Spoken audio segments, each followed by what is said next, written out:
Welcome back to Lena's Romantasy collection, the only place where alphas growl and heroines bite back.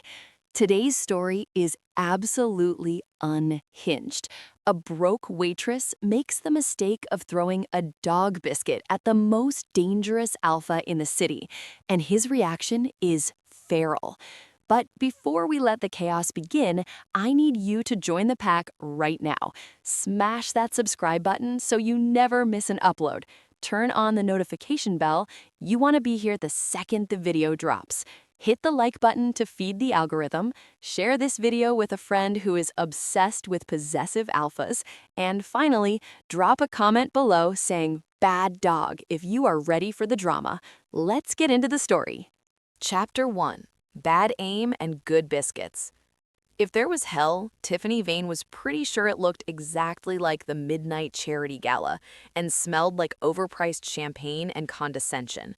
Her feet were throbbing. The cheap black flats she'd bought at a discount store were currently chewing on her heels like angry badgers. But she kept walking, weaving through the crowd of tuxedo-clad giants and women wearing dresses that cost more than her entire college tuition. "Smile, Vane," her manager hissed into her earpiece. "You look like you're attending a funeral." "I am," Tiffany muttered under her breath, adjusting the heavy silver tray in her hands. "The funeral of my dignity." She was broke. Not the "I can't afford a vacation" kind of broke, but the "I'm eating instant noodles dry because I can't afford the water bill" kind of broke. That was why she was here, serving hors d'oeuvres at a fundraiser for stray canines. The irony wasn't lost on her. She was literally serving artisanal, gourmet dog treats to billionaires who probably fed their pets better than she fed herself. The room suddenly went cold. The chatter, which had been a deafening roar of gossip, dropped to a nervous whisper. Tiffany looked up. Near the ice sculpture, a man was making a scene. He was huge. That was Tiffany's first thought. He stood at least 6'5", with shoulders that strained the fabric of his black tuxedo. His hair was dark, swept back in a way that looked severe, and his jaw was clenched tight enough to grind diamonds. But it was the sound coming out of him that made the hair on her arms stand up. It wasn't a yell, it was a low, vibrating rumble, like a subwoofer in a luxury car. He was towering over a trembling waiter who had spilled a drop of wine. "I said," the man's voice was gravel and velvet, "get out of my sight before I lose my appetite." The waiter looked ready to faint. Something in Tiffany snapped. Maybe it was the exhaustion, maybe it was the fact that her rent was 3 months overdue, or maybe she just hated bullies. Before her brain could catch up with her mouth, she marched over. "Hey!" she snapped. The giant turned. His eyes were starling, amber, glowing slightly under the chandeliers. They locked onto her, heavy and terrifying. "Excuse me?" he said, his voice dropping an octave. Tiffany's heart hammered against her ribs like a trapped bird. "Oh God, he's scary. He's really scary. Stop talking, Tiffany." "You need to chill out," she blurted, her nervous word vomit taking over. "You're scaring the kid. It's a charity gala for dogs, right? Maybe you're just hungry. Here." She didn't think, she just reacted. She grabbed one of the gourmet, bone-shaped biscuits from her tray, organic peanut butter and pumpkin, shaped like a cartoon femur, and tossed it. She meant to toss it to him. She tossed it at him. Thwack! The biscuit hit the center of his chest with a soft, powdery thud, leaving a tiny dusting of crumbs on his immaculate lapel before falling to the floor. Silence. Absolute, suffocating silence. The DJ stopped the music. 300 people froze. The waiter behind her squeaked and vanished. Tiffany stared at the biscuit on the floor. Then she looked up at the man. His amber eyes widened in genuine shock, then narrowed into slits. The air around him seemed to shimmer with heat. "Did you," he started, his voice a dangerous purr, "just throw a dog treat at me?" Tiffany swallowed hard, lifting her chin to hide the fact that her knees were shaking. "You were growling. I thought you wanted a snack." The crowd gasped. Someone dropped a glass. The man stepped forward, invading her personal space. He smelled like cedar, rain, and something metallic, like ozone. He was terrifying, but he didn't strike her. Instead, a slow, dark smirk spread across his face, revealing teeth that looked just a little too sharp. "You have terrible aim, little mouse," he whispered, the sound vibrating in her chest. but if you want to treat me like a dog, you better be prepared to play the game." He leaned down, his lips brushing her ear. "Fetch me, pet." Chapter 2. The Stress Management Consultant. Tiffany was fired exactly 45 seconds later. "Get out!" The catering manager, a red-faced man named Mr. Henderson, was practically hyperventilating in the service corridor. "Do you know who that was? That was Dravon Thorne. He owns half the city. He eats companies for breakfast." "He looked like he wanted to eat me for breakfast," Tiffany muttered, untying her apron with shaking hands. "And not in a fun way.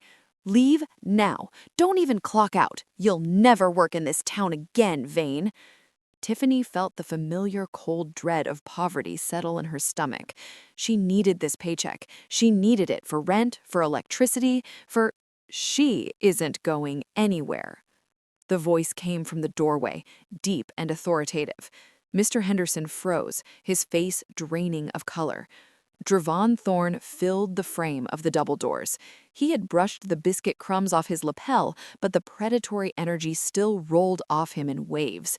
He didn't look at the manager. His amber eyes were fixed solely on Tiffany. Mr. Thorne," Henderson stammered, bowing slightly, which was weird, Tiffany thought. Who bows to a CEO?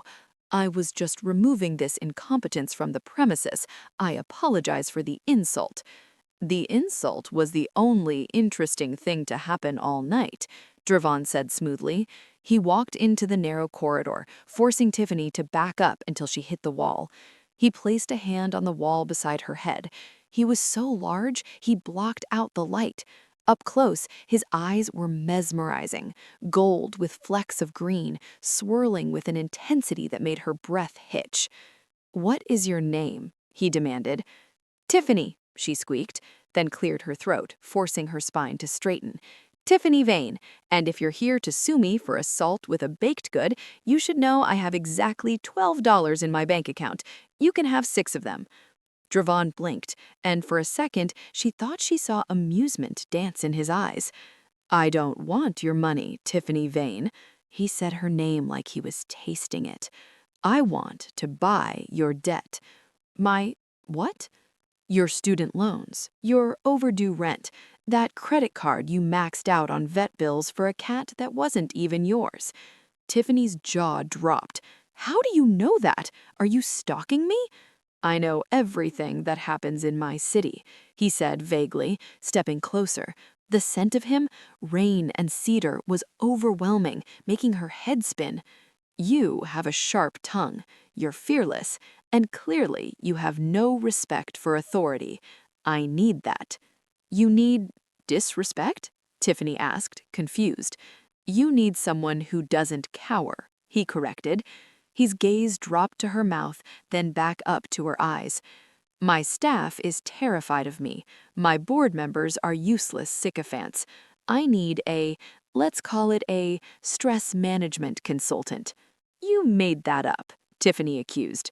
"I did," he admitted shamelessly. "The pay is 5 times what you make carrying trays of dog food. You start tomorrow, 8 a.m., Thorn Tower, top floor." "And if I say no?" Dravon leaned in, his nose brushing against her hair. He inhaled, a strange, shuddering breath that made Tiffany's heart skip a beat. "You won't," he whispered, his voice low and rough. "You're desperate, Tiffany, and I'm the only one offering you a lifeline." He pulled back, adjusting his cuffs, transforming instantly from a feral beast back into a cold, distant CEO. He looked at the manager. "She doesn't work for you anymore. She belongs to Thorne Enterprises now." He turned and walked away without waiting for an answer. Tiffany stood there, pressed against the wall, her heart racing like she'd just run a marathon. She should run. She should run far away. This man was dangerous. He was intense. He was probably a criminal. But then her phone buzzed in her pocket, a notification from her banking app. "Deposit received, $50,000. Sender, thorn.et." Tiffany stared at the screen. Then she looked at the empty doorway where the monster had just stood. "Well," she whispered to the empty hallway, I guess I'm a consultant now. Chapter 3. The Spray Bottle. The top floor of Thorne Tower didn't look like an office. It looked like the villain's lair in a sci-fi movie. Everything was black marble, chrome, and glass. The air conditioning was set to Arctic tundra, and the silence was so heavy it felt like a physical weight. Tiffany stepped out of the elevator, clutching her oversized tote bag like a shield. She was wearing her best business casual outfit, a thrifted pencil skirt, and a blouse that she had aggressively ironed that morning. A woman with a headset sat at a sleek black desk. She looked terrified. "Name?" the woman whispered, eyes darting to the heavy double doors behind her. "Tiffany Vane. I'm the new consultant." The woman's eyes widened. "Oh, you're her, the bone thrower."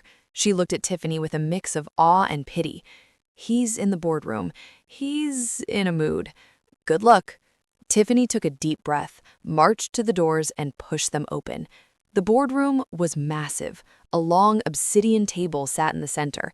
Around it, 12 men in expensive suits sat rigid, sweating profusely.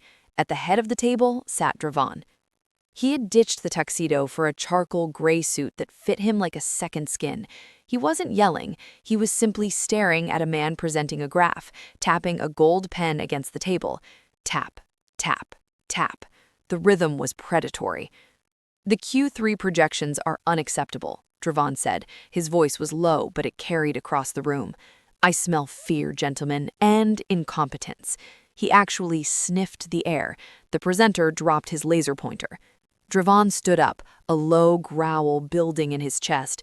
It was the same sound from the gala, a deep animalistic rumble that vibrated through the floor. The executives shrank back in their chairs.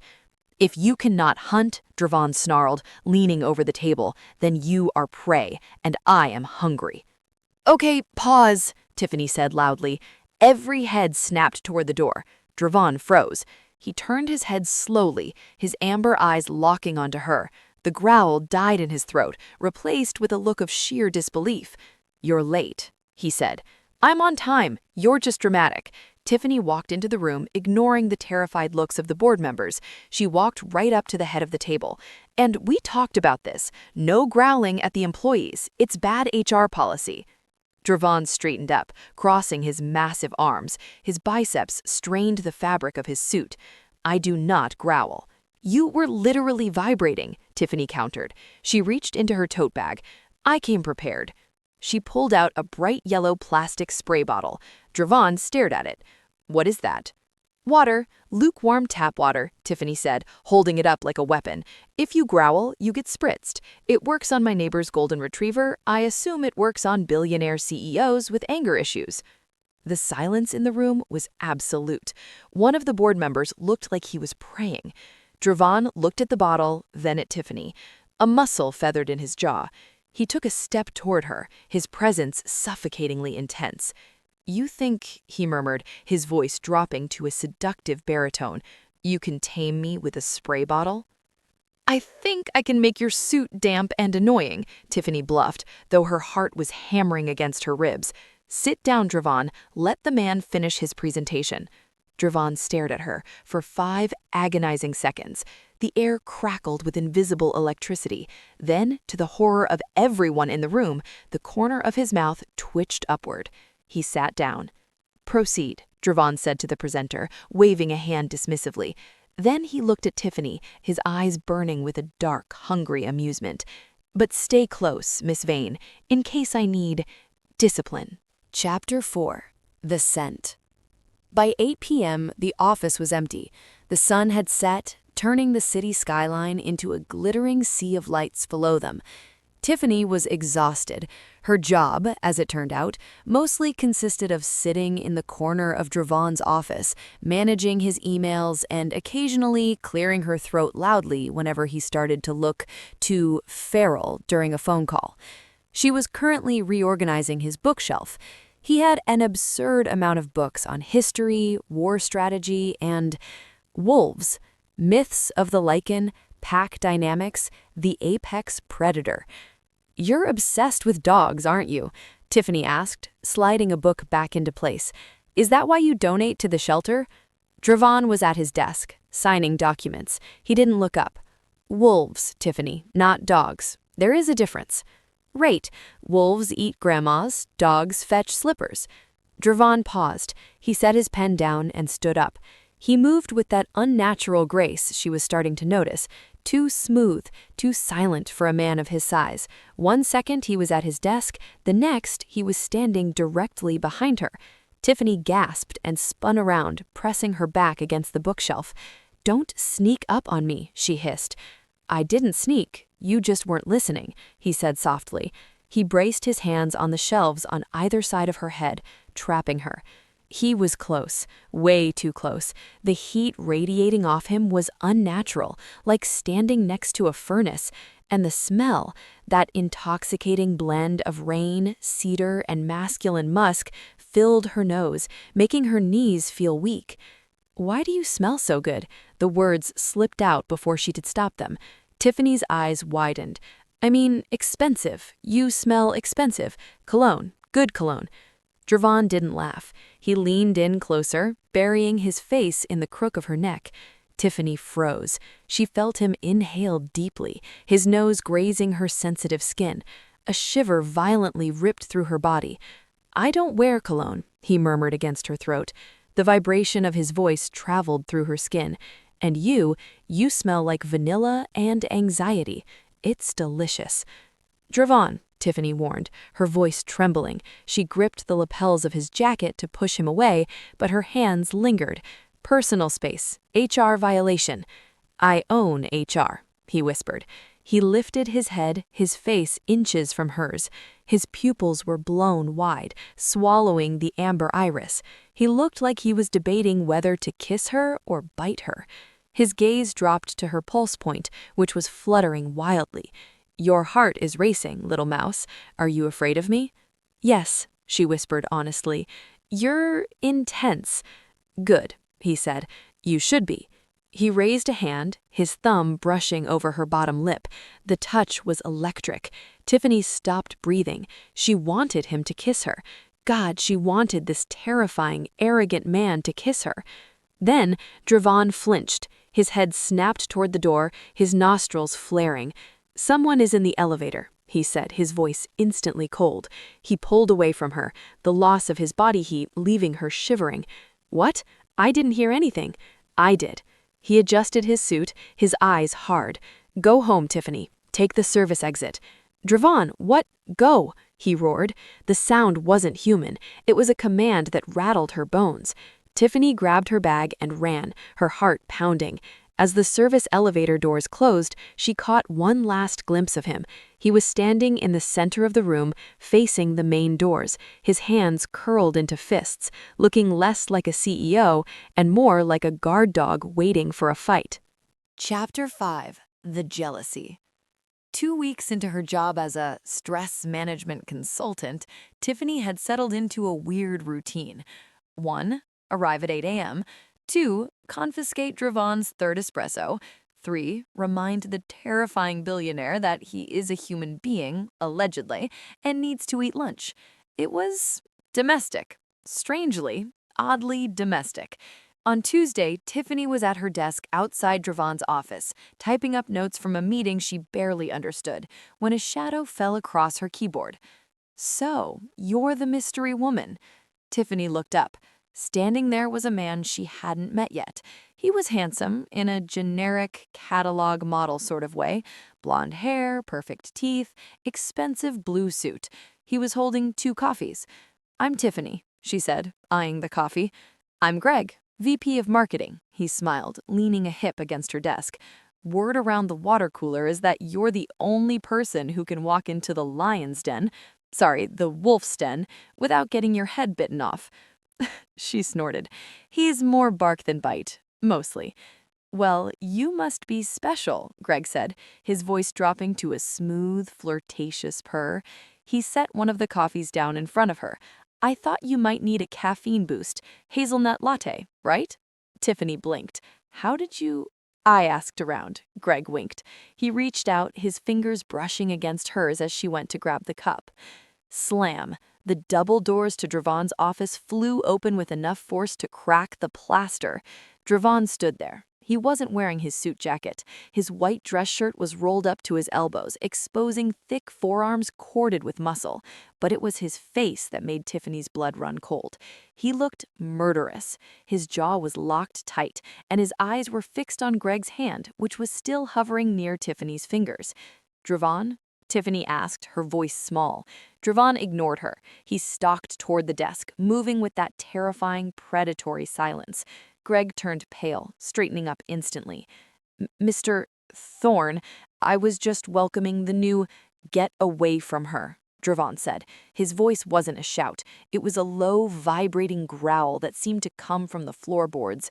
"You smell like desperation and cheap cologne. It's making me nauseous." I brought coffee." Greg held up his hands in surrender. Dravon snatched the hazelnut latte from the desk, crushed the paper cup in his fist, hot coffee exploding over his hand and dripping onto the carpet. He didn't even flinch.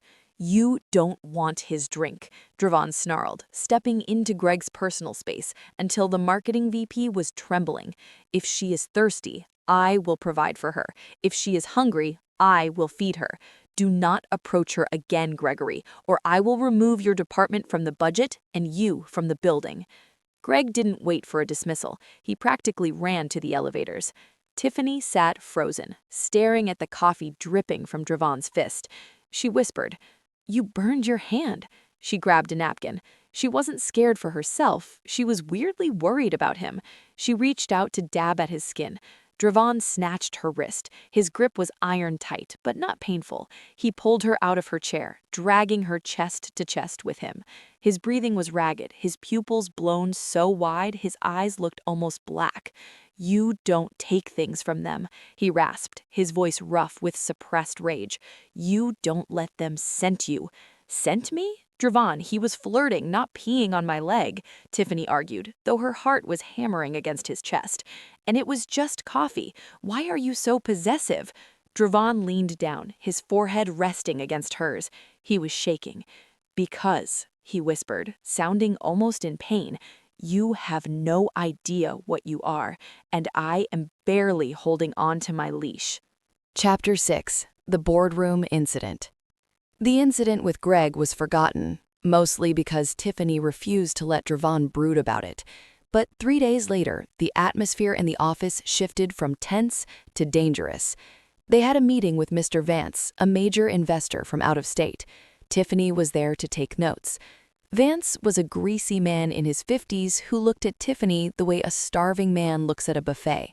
Throughout the presentation, he kept making comments that made Tiffany's skin crawl. "Excellent figures," Vance said, licking his lips, "but I'm more interested in the assets, specifically the support staff." He winked at Tiffany. Dravon went still. He was sitting at the head of the table, staring at a folder, but Tiffany saw his knuckles turn white as he gripped the pen. "Focus on the contract, Vance," Dravon said, his voice flat. Of course, Vance chuckled. He reached for his water glass, accidentally knocking his pen off the table so it rolled near Tiffany's feet. Tiffany sighed and bent down to pick it up. As she did, she felt a hand land heavily on her lower back. It squeezed. She froze. "You have very soft skin, darling," Vance murmured, leaning down. "Maybe after this we can discuss my private portfolio." Tiffany opened her mouth to tell him to go to hell, but she never got the chance. The sound came first, a sickening crack, then a scream. Tiffany scrambled back, her chair screeching against the floor. Dravon was there. He had moved so fast she hadn't even seen him stand up. He had Vance's wrist in his grip. Vance's hand was bent at an angle that defied anatomy. The bone was definitely broken. "I said," Dravon's voice was a terrifying, guttural roar that shook the glass walls, "do not touch." "My hand! You broke my hand!" Vance shrieked, falling to his knees, sobbing in pain. Dravon didn't let go. He twisted the broken wrist, eliciting another agonized scream. His face was a mask of pure, primal fury. His eyes were glowing, literally glowing, a bright, burning gold. "Dravon, stop!" Tiffany screamed. The sound of her voice seemed to pierce through the red haze. Dravon froze. He looked at Tiffany. For the first time, Tiffany looked at him and didn't see the grumpy CEO she teased with the spray bottle. She saw a monster, a predator who had just crippled a man in a split second of violence. She took a step back, her hands trembling. Fear, cold and sharp, spiked in her chest. Dravon saw the fear. He dropped Vance's arm as if it were trash. "Get him out," Dravon ordered the security team that had just burst in, "and tell him if he ever looks at her again, I'll take his eyes." He turned to Tiffany, reaching a hand out. There was blood on his cuff, not his own. "Tiffany," he said, his voice pleading. "Stay away from me," Tiffany whispered. Her back hit the glass wall. "What are you?" Dravon stopped. The glow in his eyes faded, replaced with a look of devastating human heartbreak. "I am what protects you," he said softly, "but I think I just frightened you away." Tiffany didn't wait. She grabbed her bag and ran out of the boardroom, past the sobbing investor, past the stunned staff. She ran for the elevator, hitting the button frantically. This time, Dravon didn't chase her. He just watched her go, standing alone in the wreckage of his control. Chapter 7. Resignation Denied. Tiffany lived in a fourth-floor walk-up that smelled permanently of boiled cabbage and old carpet. It was a shoebox, but it was her shoebox, and right now it was the only fortress she had against the insanity of Thorne Enterprises. She threw clothes into her suitcase haphazardly, a sweater, a pair of jeans, her toothbrush. She didn't know where she was going, maybe her sister's place in Ohio, maybe a convent, but she knew she couldn't stay in a city where CEOs snapped bones like dry twigs and growled like Jurassic Park exhibits. "He's a monster," her brain screamed. "He hurt that man because he touched you," a traitorous part of her heart whispered back. She zipped the suitcase shut, her hands shaking. She grabbed the handle and turned toward the door. She froze. The door was already open. Dravon was leaning against the doorframe. He filled the space completely, blocking the dim light from the hallway. He looked out of place in her peeling beige hallway, like a panther sitting in a cardboard box. He had ditched his ruined shirt and was wearing a black t-shirt that clung to his chest, exposing the tattoos winding up his arms, ancient, sharp symbols she didn't recognize. "Going somewhere?" he asked softly. Tiffany dropped the suitcase. "How did you get in here? I locked the deadbolt." Dravon glanced at the lock. The metal was twisted, the wood splintered. He had pushed it open with a single finger. "You need better locks, Tiffany." "I'm quitting, Dravon," she said, her voice trembling but firm. She tried to summon the sass that usually protected her, but it felt weak. "I'm not a consultant. I'm a waitress. I can't handle whatever this is. You broke a man's arm. You enjoyed it." Dravon pushed off the doorframe and stepped into her tiny living room. The room suddenly felt microscopic. "I didn't enjoy it," he corrected, his amber eyes burning into hers. "I did what was necessary. In my world, if someone touches what belongs to you, you remove the hand. It is the only language they understand." "What belongs to you?" Tiffany laughed hysterically. "I am an employee. I am not a stapler. You don't own me." Dravon stopped inches from her. He reached out, his hand hovering over her cheek. He hesitated, looking at his own hand as if checking for blood, before gently tucking a strand of hair behind her ear. The touch was agonizingly tender. "I wish you were just an employee," he whispered, his voice thick with an emotion she couldn't place. "It would make this easier. But you are not. You are the target now." "Target? What are you talking about?" "Vance wasn't just an investor. He works for the Greyblood Pack. They are rivals. They saw how I reacted to you at the gala. They smell my scent on you now. If you leave this city, Tiffany, you won't make it to the state line. They will take you to get to me." Tiffany stared at him. "You're insane. Packs? Scents? You sound like a conspiracy theorist." "I sound like a man trying to keep you alive," he growled. He stepped back, his face hardening. "I cannot accept your resignation. You are staying where I can see you. I have security posted downstairs. Do not leave this apartment." "You're imprisoning me? I am protecting you," he roared, the sound vibrating the cheap windows. He pinched the bridge of his nose, exhaling sharply. "Please, just trust me for one night. Stay inside." He turned and walked out, pulling the broken door shut behind him as best he could. Tiffany stood in the silence, her heart pounding. She looked at the door. Then she looked at the fire escape window. "Trust you?" she whispered to the empty room. "I threw a dog bone at you and you turned into a possessive psychopath. I think I'll pass." Chapter 8. The Trap. Tiffany was smarter than Dravon gave her credit for. She knew he would have big, scary men in suits watching the front lobby, so she didn't go out the front. She climbed out her bathroom window, shimmied down the rusted fire escape, and dropped into the alleyway behind her building. It was raining. Of course it was raining. Shivering, she pulled her hood up and hurried toward the parking garage 2 blocks away, where she kept her beat-up Honda Civic. She just needed to get to her car. If she could drive, she could get to the police station. Surely the police could help with a stalking billionaire. The parking garage was a concrete tomb. It was cold, damp, and smelled of oil and urine. Her footsteps echoed loudly as she ran toward her car on the 3rd level. She fumbled with her keys, her hands slick with rain. "Nice night for a run, little mouse." Tiffany dropped her keys. She spun around. Standing between her and the ramp was a man. He wasn't Dravon. He was leaner, with jagged scars running down his neck and wild, stringy hair. He was wearing a leather jacket that looked like it had been chewed on. It was the man from the gala, the one Dravon had growled at before she threw the bone. He wasn't trembling like a scared waiter anymore. That had clearly been an act. "You," Tiffany breathed. "Me," the man grinned. His teeth were yellow and looked filed. "Dravon really does have a type. You smell delicious, like vanilla and the Alpha King's desperation." "Stay back," Tiffany warned, backing up until her legs hit the bumper of her car. "I have pepper spray."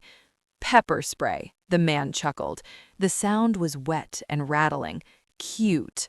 He took a step forward. He didn't walk normally. He prowled. His movements were jerky, twitchy.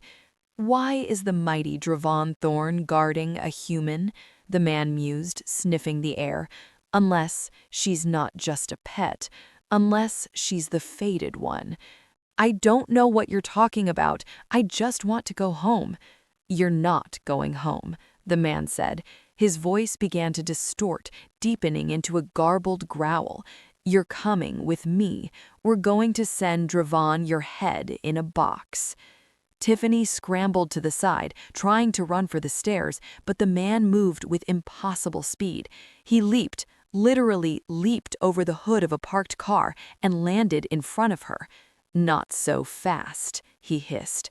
And then it happened. The man's body began to crack. Tiffany screamed as she watched his shoulders dislocate with a sickening pop.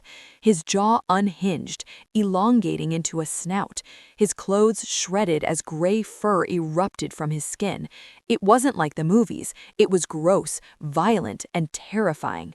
In 3 seconds, the man was gone. In his place stood a wolf, the size of a pony. Its fur was matted and gray, its eyes glowing red with madness. It snarled, saliva dripping from razor-sharp fangs.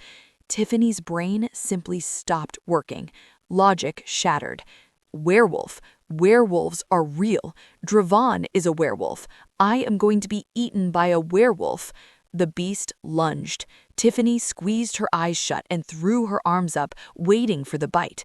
Roar! The sound wasn't a growl. It was a sonic boom. Something massive and black slammed into the gray wolf mid-air. The impact shook the concrete floor. Tiffany opened her eyes. Standing over her, shielding her from the gray beast, was a monster, a wolf of pure midnight black, twice the size of the gray one. Its fur was midnight black, its eyes burning gold with recognition. It looked back at her for a split second, a look of human recognition in its animal gaze. Dravon.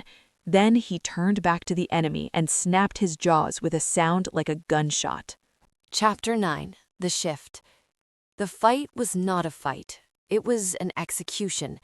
Tiffany pressed herself against the cold concrete of the parking garage's pillar, her hands covering her mouth to stifle her screams. The air smelled of copper and wet fur. The gray wolf, the thing that had been the man from the gala, lunged again, snapping its jaws at the black wolf's throat. But the black wolf, the creature she knew in her bones was Dravon, was simply too fast, too powerful. Dravon didn't just dodge, he flowed like smoke. He sidestepped the attack and slammed his massive shoulder into the gray wolf's flank. The sound of ribs cracking echoed like gunshots in the empty garage. The gray wolf yelped, a high-pitched, pathetic sound, and scrambled back, claws skittering on the concrete. Dravon didn't let up. He snarled, a sound so deep it vibrated in Tiffany's chest cavity, and pounced. He pinned the gray wolf to the ground, his massive jaws clamping around the intruder's neck. He shook his head once, violently. Snap. The gray wolf went limp. Silence rushed back into the garage, heavy and suffocating. The only sound was the heavy, wet panting of the black beast standing over the defeated enemy. Tiffany couldn't breathe. She couldn't look away. Dravon stood there, his black fur matted with blood that wasn't his. He was magnificent and terrifying, a creature of nightmare and legend. He was the size of a warhorse, rippling with muscle and lethal power. Slowly, he turned his massive head toward her. Tiffany flinched, shrinking back against the car. "Don't," she whimpered. Dravon froze, his ears flattened against his skull. He lowered his head, his posture shifting from dominance to something that looked agonizingly like shame. He took a hesitant step toward her, and a low whine escaped his throat. It was a sound of apology. He looked at her with those golden eyes, Dravon's eyes, pleading with her to see him, not the monster. But Tiffany was paralyzed. Her world had just shattered. The man she had been bantering with, the man she had thrown a dog biscuit at, was a literal beast. A siren wailed in the distance. The noise seemed to snap Dravon out of his trance. He looked at the dead wolf, then back at Tiffany. He huffed a breath, nudged her car keys toward her with his wet nose, and then backed away into the shadows of the darkest corner of the garage. He was giving her a chance to run. Chapter 10. The Aftermath. Tiffany stared at the keys on the ground. Run, her brain screamed the command. Get in the car, drive, don't stop until you hit the coast. She looked at the dark corner where Dravon had retreated. She could hear the sickening sound of bones shifting, wet tearing noises as he changed back. It sounded painful. She looked at the dead gray wolf. It was slowly shifting back into the form of a man, naked, broken, and very dead. He saved me, the thought whispered through the panic. That thing was going to eat me. Dravon stopped it. Tiffany didn't grab the keys. Instead, she took a shaky step toward the shadows. "Dravon?" she whispered. "Don't." A rough, broken voice rasped from the darkness. "Don't look at me, Tiffany. Go, please." He sounded wrecked. He didn't sound like the arrogant CEO who owned the city. He sounded like a man who had just lost everything. Tiffany swallowed the bile in her throat. She walked around the concrete pillar. Dravon was slumped against the wall, sitting on the dirty floor. He was naked, but the shadows hid most of him. He was covered in blood, sweat, and grime. His head was in his hands, his fingers tangling in his dark hair. His chest heaved with exhaustion. He looked up as she approached. His face was streaked with dirt, but his eyes were red-rimmed and human. "I told you," he said hoarsely. "I told you I was a monster. Now you know." He waited for the scream. He waited for her to run. Tiffany stared at him. Her hands were shaking, but she clenched them into fists to steady herself. She looked at the blood on his hands, hands that had touched her face so gently just an hour ago. She walked forward. She took off her trench coat. Dravon flinched as she got close, as if he expected her to hit him. Instead, she draped the coat over his shoulders, covering him. "You're a mess," she said. Her voice was trembling, but she forced the words out. Dravon looked at the coat, then up at her, stunned. "Tiffany, I just tore a throat out with my teeth. Did you not see that? I saw, she said. She sank down to her knees in front of him, ignoring the grime on the floor. I saw a giant wolf save my life, and now I see a naked billionaire sitting in a parking garage feeling sorry for himself. A hysterical laugh bubbled up in her throat. She reached out, her hand hovering over his arm. He was burning hot, his skin radiating feverish heat. "Why couldn't you tell me?" she asked softly. "Would you have believed me?" Dravon asked, his voice cracking. "That I was the Alpha King? That I have a wolf inside me that wants to claim you, mark you, and keep you in my den forever? You would have called the police." "I might have called animal control," Tiffany corrected, a weak smile ghosting her lips. Dravon stared at her for a long moment.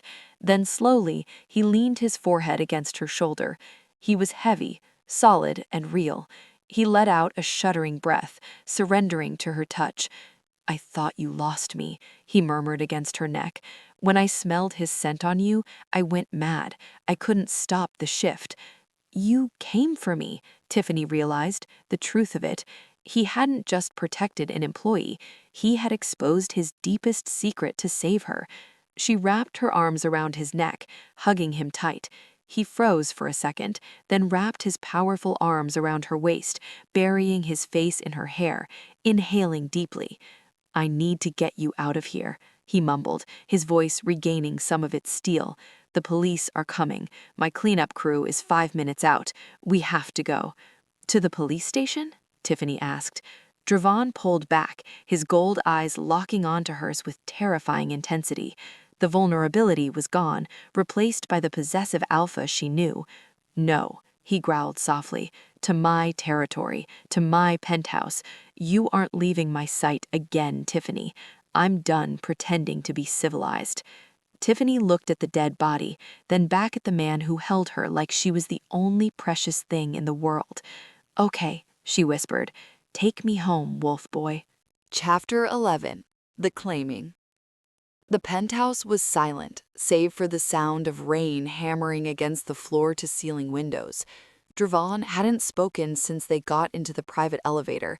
He stood in the center of his massive living room, still wearing Tiffany's ruined trench coat over his shoulders, looking like a king who had just lost a war. "The bathroom is through the double doors," he said, his voice rough. "You should shower. Wash the smell of him off you." Tiffany didn't move toward the bathroom. She moved toward him. "You're bleeding," she said quietly. There was a nasty gash on his ribs where the gray wolf had caught him. It was already closing. Supernatural healing was apparently a thing, but it looked painful. "It's nothing." Dravon flinched away as she reached for him. "Tiffany, stop. I am barely in control. The wolf is right under my skin. If you touch me, I won't be able to stop myself from taking what I want." "Good," Tiffany said. Dravon froze. He looked down at her, his amber eyes widening. "What?" "I said good." Tiffany stepped closer, her hands reaching out to pull the coat from his shoulders. It fell to the floor. "I'm tired of the CEO, Dravon. I'm tired of the suits and the rules and the polite distance. You saved my life. You killed for me." She placed her hands flat against his bare, fever-hot chest.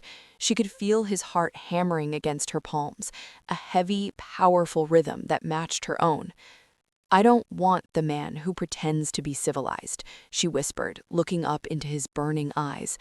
"I want the wolf." Something inside Dravon snapped.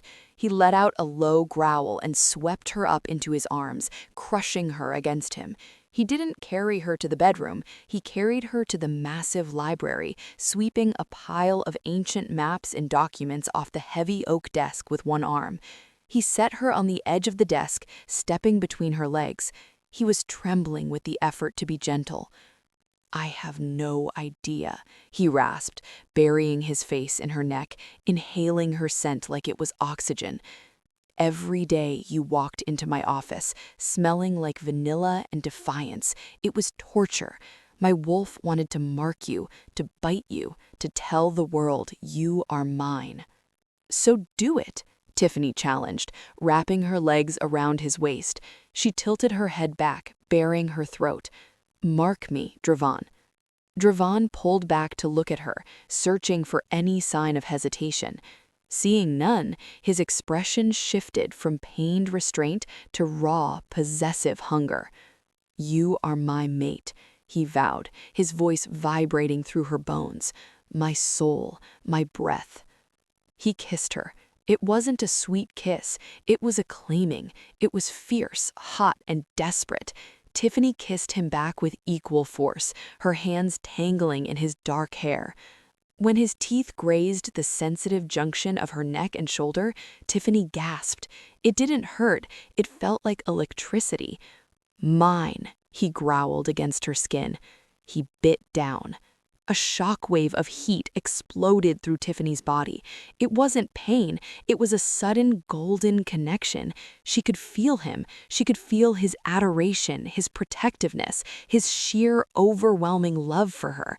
The bond snapped into place, ancient and unbreakable. Tiffany arched into him, clinging to his shoulders as the world narrowed down to just the two of them. She wasn't just Tiffany Vane anymore. She was part of him, and he belonged wholly and completely to her. Chapter 12. The Luna. The next morning, the sun hit Tiffany's face with rude enthusiasm. She groaned and rolled over, reaching for the warm body that should have been next to her. The bed was empty. Panic spiked for a split second. Had it been a dream? Then she saw the note on the pillow. Meeting with the elders. Wear the dress in the closet. Come to the office when you wake up. D. Tiffany sat up, stretching. She felt different, stronger. Her senses felt sharper. She could smell the coffee brewing in the kitchen down the hall. She walked to the mirror and pulled her hair aside. There, on the curve of her neck, was a mark. It looked like a swirling tattoo of gold and black, intricate and beautiful. The mark of the Alpha. She grinned. Well, I guess I can't quit now. An hour later, Tiffany walked into the lobby of Thorne Enterprises. She was wearing the dress Dravon had left, a stunning emerald green sheath that made her feel like a warrior queen. As she crossed the marble floor, the strangest thing happened. The security guard, a massive man who usually ignored her, stopped what he was doing. He lowered his head, exposing his neck. "Good morning, Luna," he rumbled respectfully. Tiffany blinked. Morning, Steve." She got into the elevator. When the doors opened on the executive floor, the chaos of the office stopped instantly. The secretaries, the analysts, the junior executives, everyone stood up. As she walked down the hallway toward Dravon's office, they all bowed their heads. A ripple of whispers followed her. "It's her, the Luna. He marked her." Tiffany reached Dravon's office. The door was open. Dravon was standing by the window talking to three old men in gray suits, the elders, she assumed. When Tiffany walked in, Dravon stopped mid-sentence. He turned, and the look on his face melted Tiffany's knees. The scary, cold Alpha was gone. In his place was a man looking at his entire world. "Tiffany," he breathed. The old men, three of them, turned. They looked at the mark on her neck, then at Dravon. Slowly, begrudgingly, the old men bowed low. "Luna," the lead elder said, his voice filled with awe. Dravon crossed the room in 2 strides. He wrapped an arm around her waist, pulling her flush against his side. He looked at the elders, his eyes flashing with pride. "This is Tiffany," Dravon announced, his voice ringing with authority. "She is my mate. She is your Luna. Her word is my word. If she speaks, you listen." Tiffany looked up at him, raising an eyebrow. "My word is your word?" "Absolutely," Dravon smirked. "Great." Tiffany pulled away slightly and reached into her purse. She pulled out the yellow spray bottle. The elders gasped. Dravon's smirk faltered. "In that case," Tiffany addressed the terrified room of powerful werewolves, "new rule, no growling before 10 a.m. And if anyone leaves a dead deer in the break room again, I'm spraying all of you." There was a stunned silence. Then Dravon threw his head back and laughed, a rich, booming sound that no one had ever heard before. He pulled Tiffany back into his arms and kissed her forehead. "As you command, my Luna," he whispered into her hair. "You really have house-trained the king." Tiffany smiled, resting her head against his chest, listening to the steady beat of his heart. She might have started as a waitress with bad aim, but she was ending as the queen of the city, and all it cost was one dog biscuit. And that is how you turn a monster into a mate. If this story gave you butterflies or made you laugh, do not leave this video without hitting that like button. It helps the channel grow so I can bring you even more long-form romances. Did you forget to subscribe? Check right now and click that button. And don't keep this story to yourself. Share it on your socials so everyone can meet Dravon. I want to hear from you in the comments. If an alpha growled at you in public, would you run away or hand him a treat? Let me know down below. Make sure your notification bell is set to all because tomorrow's story is going to be even darker. You do not want to miss it. I'll see you in the next one.